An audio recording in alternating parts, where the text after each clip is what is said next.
Welcome, ladies and gentlemen of Sun Lakes. It is the administration update for the month of July. My sidekick right here, Jason Ewalls, Assistant General Manager, and myself, Christopher Mitchell, the Executive General Manager, are going to give you some updates for the month of July. And so let's begin immediately. It's budget season again. Every year, it's budget season. It never seems to end, but that is the process of an HOA. And so, a couple things we're working on. The First Service staff, who are the on site management team here, are working on the budget for the 2024 year. That year, January 1st to December 31st, 2024. And you might think, well, that's way far in the future. Time is flying by very quickly. It's already the month of July.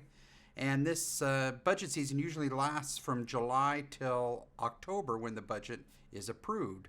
And so right now, staff is working on that. The board is developing their directives and kind of what they want to see in the budget, their expectations. And then what we also work on, so a couple of things so the community understands. There's an operating budget, and that's the budget that pays for vendors like First Service, Artistic, Securitas, supplies, utilities, everything to operate the community. That's in the operating fund. And also there is what is called a repair and replacement fund. Those funds are designated for the replacement of existing assets. So for example, we need to fix some pipes on the golf course, and they're existing. The repair and replacement fund, those funds are utilized to pay for that. And so what we need to do is develop a spend plan for that. And so the team goes around, and this year, we were very happy. The board of directors joined in on the review of these repair and replacement spend plan. And the spend plan being, when do we think these items, their end of life? Because everything has a useful life. Vehicles, 5 years, 7 years. Maybe you can band-aid it like I've done on my Mustang. It's about 20 years. But nonetheless, we have to look at the buildings, look at the roads, look at the light fixtures. How much life do we have on it? And in the past, some things have been deferred, and it's time to address some of those key areas. Golf course maintenance, their equipment, irrigation on the golf course. This has been an item that Jason and I are getting calls from the members on the perimeters talking about that, of saying, when can we address that? And so what the board and the management team do is they develop their plan, and we also, the association utilizes a reserve study analyst, and that company comes out and they prepare that guide of, over the next 30 years, here are all the assets of the community and when we're going to need to replace them, and an estimate of how much it's going to cost to do that.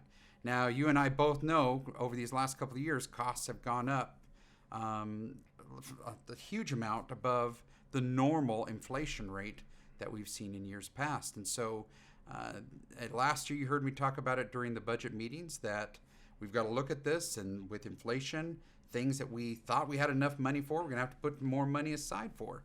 And that's continuing to this day. And so that's another aspect of the budget process.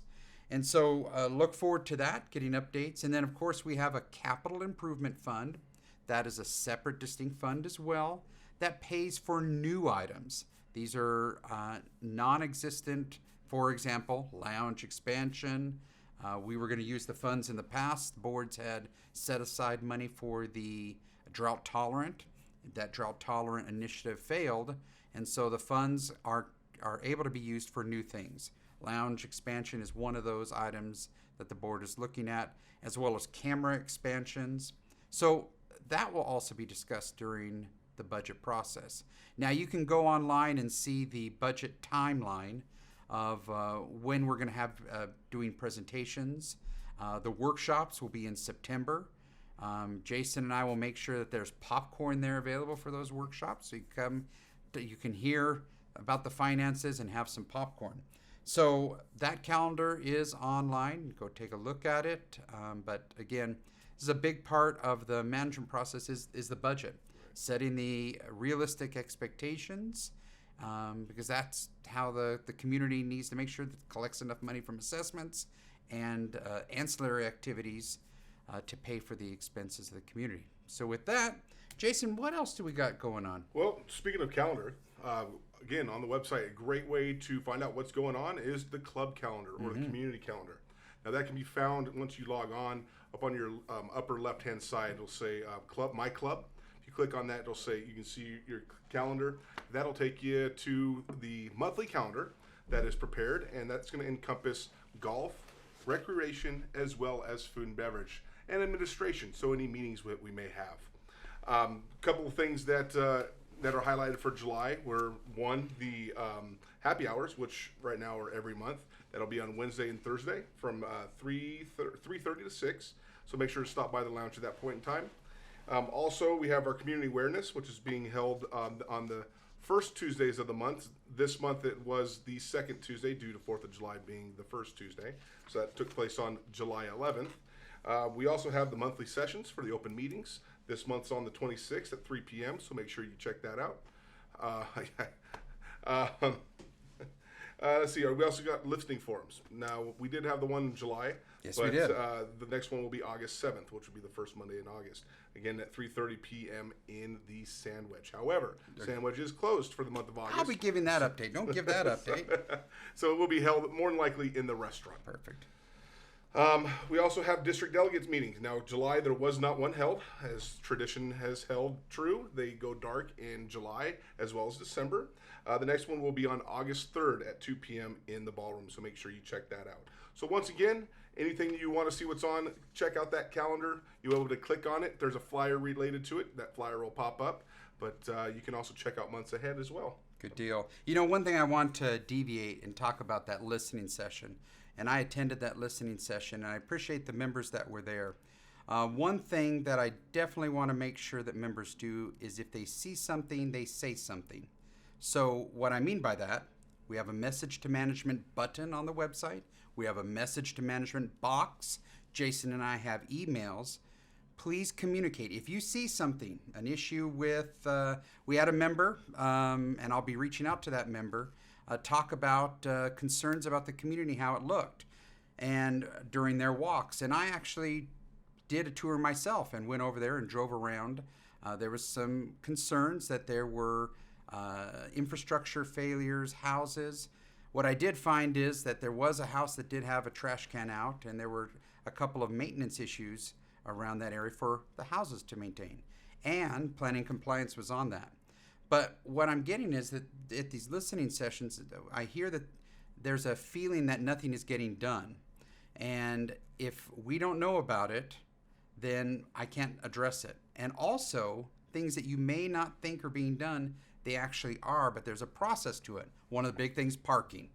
A lot of complaints about there was parking on the driveway, there was parking on the street at night. And these cases, there's sometimes and I explained this in the listening session, variances that are allowed by the board and allowed under the law. That somebody can park on the driveway if they are a live-in caretaker, for example. That's allowed by the law. They can do that. And there are several members I know that are upset. They want to go back to no one parked on the street, no one parked in the driveway at night. Unfortunately, we have some restrictions in ability to enforce that. There's variances. And so my goal is to continue to communicate that yes, you can follow up and say that there's an issue with a car parked here. There's no pass on it. We'll investigate it. There's a couple that were brought up in that meeting as well, a couple of streets, and we're on top of that. I'm having community patrol go by there. Make sure, are there stickers, are passes in the window or not? Are they expired?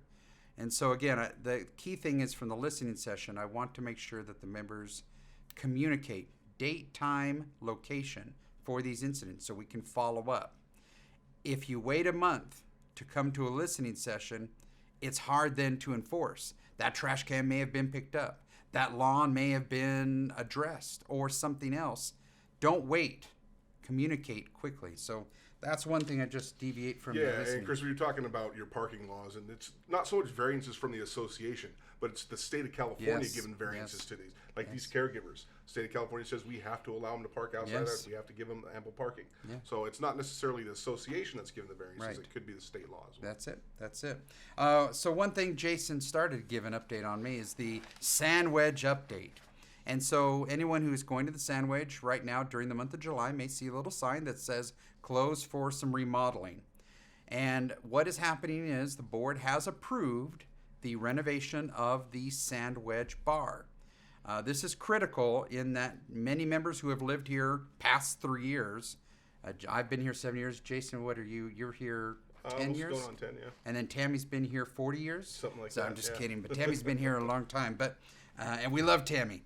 But the issue is that bar used to be a bar. Then it was converted to a coffee shop, cafe counter. Dining counter. Anyone who has been there for events or utilized scene and breakfast, no one sits up there. Instead, it's utilized as a station to put napkins on or plates or to put the chafing dishes. Really, it's not good for if you want to use it for a sports bar or for an event that has a full bar to it. And so the board agreed to say, we need to address this, especially with what's going on with the lounge expansion. If it moves forward, there'll need to be a full service bar available to the members during that construction, but it also enhances the ability to utilize that Sand Wedge after breakfast as a reservable spot for parties, for events in there. You'll have a full-size bar now. That will make it a lot better function than having to go to the main bar, pull stuff there. It hasn't worked. And so this board has said we need to address it. And I appreciate that. I think that this board has really looked at some of these things of how have we done it in the past, why we need to make a change. And I know sometimes change can cause fear. I don't like change, and I understand that. But some of these things need to be addressed that have been deferred or just can kick down the road, and they need to be addressed. And so this is one area that will be addressed. The Sand Wedge will be closed July 12th to September. We're targeting September 10th, September 11th. September 11th is a key thing because that is the start of the football season. Go Browns, go Raiders. So we want to make sure that the facility is available for use. Start having, we were doing Monday Night Football. Mm-hmm. Monday Night Football would move over to the Sand Wedge. You're going to have more TVs, more space. You won't be crowded during events of trying to get in. And, hey, what, you're blocking Deshaun Watson throwing a touchdown pass. Hopefully. We'll see. Or he's at the Massage Envy. But nonetheless, that is... So breakfast will be served during the breakfast hours in the restaurant.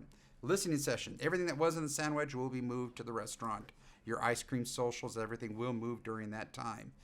So it will be that having that bar will be a good thing. Right. So with that, anything else happening with service? Well, we're talking about bar and service. How about poolside service? I think so. So we are, during the summertime, going to have the bar out there. Yes. It will be out there from 11:30 to 2:30 on Fridays and Saturdays. So make sure you check that out. They have the portable bar out there. You're able to order food and drinks as well.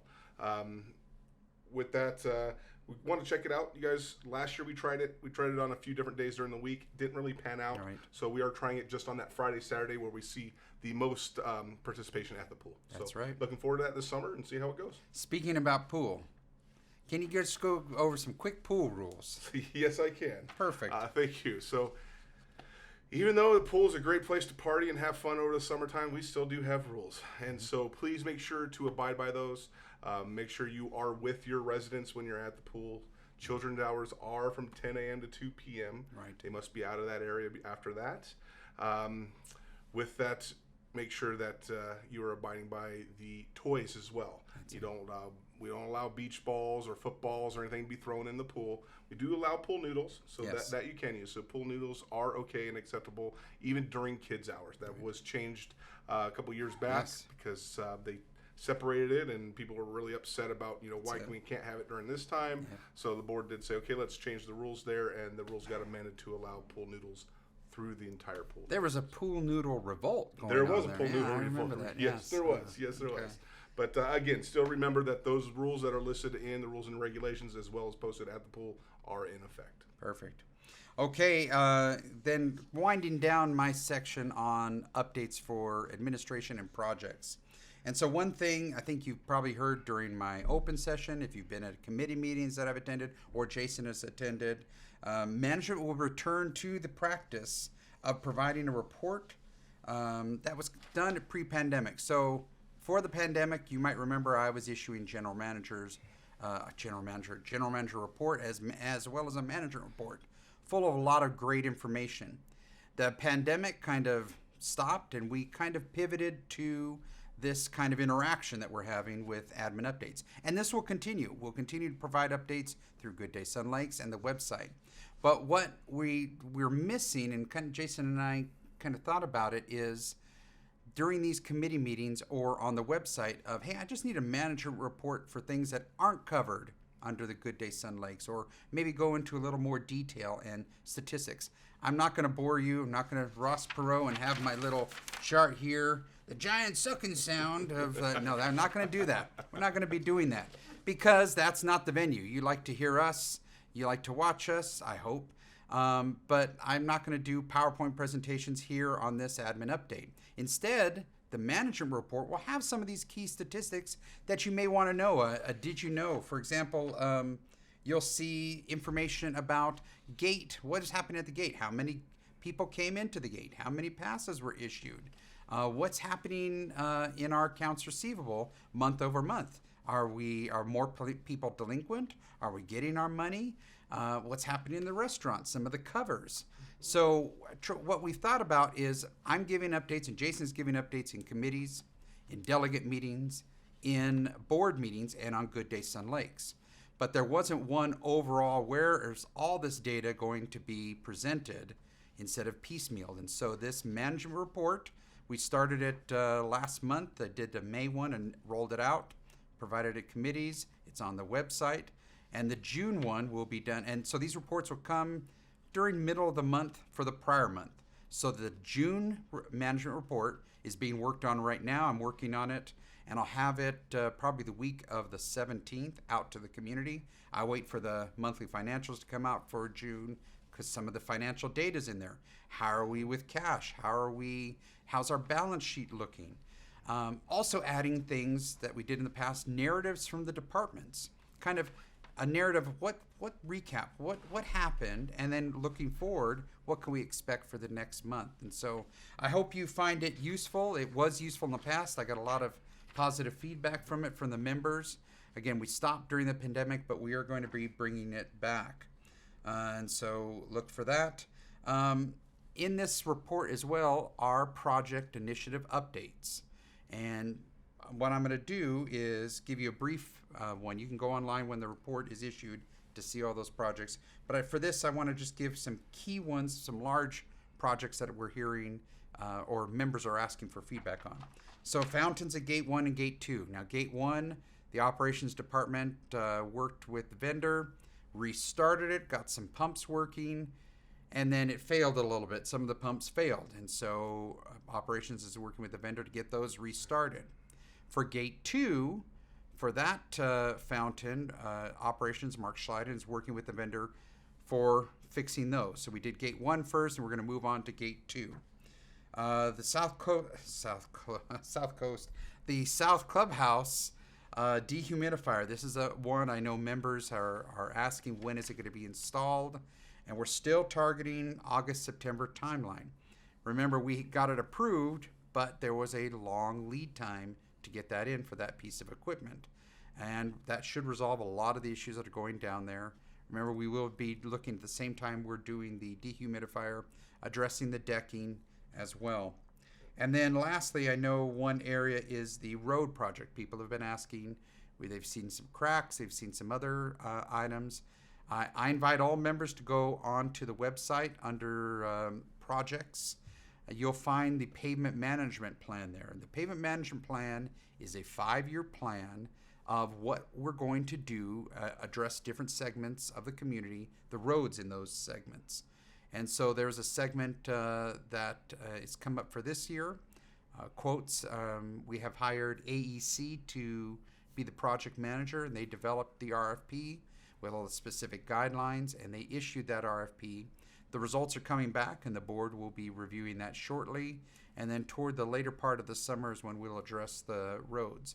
Again, that's a great resource to know what area of the community you live in. Look, when are my roads going to be addressed? And so that's coming up. With that, Chris, you're talking about a 5-year road management plan. Mm-hmm. Keep in mind that 5 year doesn't mean it's done and then 5 years later Correct. you look at it again. Every That's year true. it is updated and reevaluated. That is true. Year. That's a great point because these roads, things happen. Settling of the earth, rain. We had a lot of water that caused a lot of the cracks. City of Banning doing their construction pieces on pipes. They tear it up, especially that one that's in the sub. We're going to address that. Jason and I are tired of, just like you, taking the golf cart and hitting those bumps.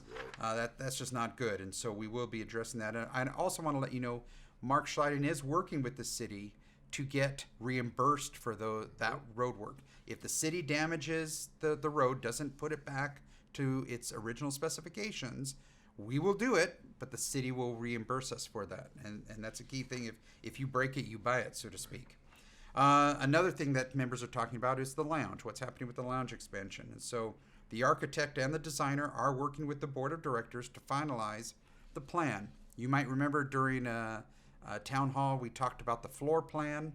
There were some things that came up. The doorway from the kitchen to the lounge, the ceiling, there's some structural issues with that.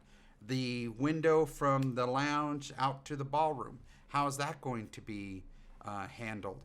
Do we have glass walls or solid walls? Insulated drywall. Yes, drywall. Thank you. I lost that and needed more coffee. But these are things that are being finalized. And then the board will be giving an update on its progress at a future meeting. But right now, it's again trying to finalize that basic plan. It doesn't need right now what's the color of the floor tile, what is the window coverings or anything.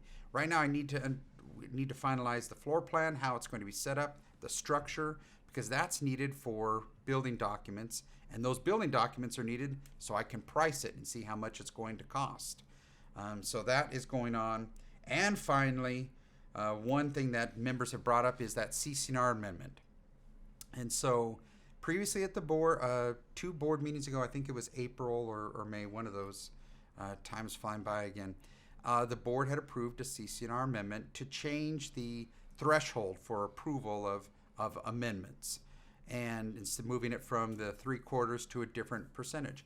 A lot of members, again, thank you members for communicating to the board, communicated message to management of concerns that I don't think that's going to be what the board wants or the people want.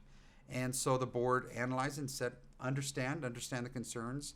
We're going to shelve it. We're not going to move forward with it. And the last meeting they occurred in June in the open session, the board communicated in a discussion item that they're not going to move forward with that. Instead, the board will be moving forward with a CCNR amendment to establish a repair and replacement replenishment fee. Long word. Many communities in the desert and other areas use this similar fee structure for new buyers that are coming in. And what it does is it says X amount is a fee that will be paid by a new buyer, and those funds collected, that amount, goes straight to the repair and replacement fund.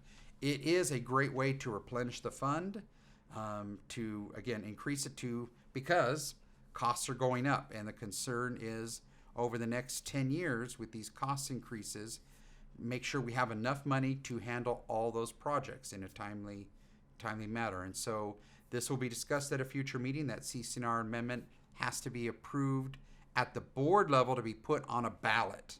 That's all. So when the board approves a CCNR amendment to be put on a ballot, they're just proving the language. Then they set the time of when that election is going to occur. They work with a inspector of election to develop the ballot, the mailing of it, etc. And so look for that. That will be coming up soon. And with that, what do we got on the sub associations? Well, the subs, they meet quarterly. So July is their quarterly meeting month. Fairway Villas will be meeting next Tuesday, as of the date of this recording, July 18th at 2 p.m. in the multi-purpose room. Lakeside 2 will be meeting on the 27th at 3:30 p.m. and then Lakeside will meet on the 28th at 1:30 p.m. all in the multi-purpose room.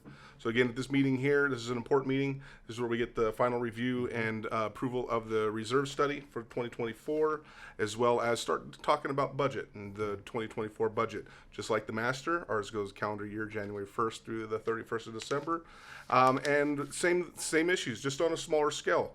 Inflation, a lot of roof repairs that we've had to do with all the wet winter that we had. So a lot of things for the board to discuss. So it should be some exciting discussion. Keep in mind that we will also be having, like the Master Association, budget workshops, and those will take place in September. At the pool? At the pool. No, not at the pool. Sorry, they will more than likely in the multi-purpose room as well. They will take place.